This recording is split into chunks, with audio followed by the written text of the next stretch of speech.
नारी निर्यातना प्रसंग में राजरास्ता को ओह्लाइला कांग्रेस। भुवनेश्वर एडीएम ऑफिस सम्मुख में कांग्रेस नेता और कर्मी प्रतिवाद। पीसी सभापति भक्तचरण दास समेत दलर बहु वरिष्ठ नेता सामिल अछंती। राज्य में महिलाओं विरोध में अत्याचार बढ़ी चली अभियोग करिछि कांग्रेस। प्रतिवाद में आज सबु जिलापाल कार्यालय घेराव करिछि दल। राज्यपाल उद्देश्य जिलापाल स्मारक पत्र प्रदान करा। जदि न्याय न मिले तेज आगामी दिन में विधानसभा घेराव करा कांग्रेस कहिछि। जेते व्यापक महिला अच्छी महिलार अस्तित्व अच्छी महिलार सम्मान अच्छी महिलार अधिकार अच्छी सेते व्यापक आंदोलन हम बर्दाश्त करा जीवो नहीं।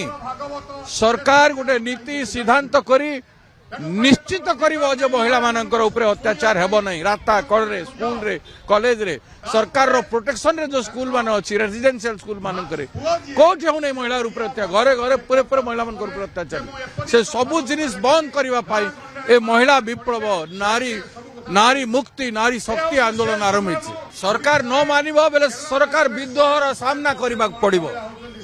छाड़ी दिया जीवन नहीं। It is not a open field to do anything. सरकार अच्छा माने सुरक्षा दियो दे पारु न ताले हटी जा। समाज न्याय जो तराजू को धरी महिला माने जो पर्यंत मद बंद न से पर्यंत महिला प्रति जो केवल डोमेस्टिक हिंसा हो घरोई हिंसा भी चली एवं सामग्रिक भाव आर प्रभाव ग्रामांचल पड़ुची सहरांचल भी पड़ुची। तेणु मोर निर्दिष्ट मत हूँ मद बंद हेले महिला प्रति जो अत्याचार चली से बंद हो पार। बीजेपी सरकार आसवा पूर्व कही मैनिफेस्टो राज्य में मद बंद हम बोली कहीं मद बंद हो 8 मास हो गला।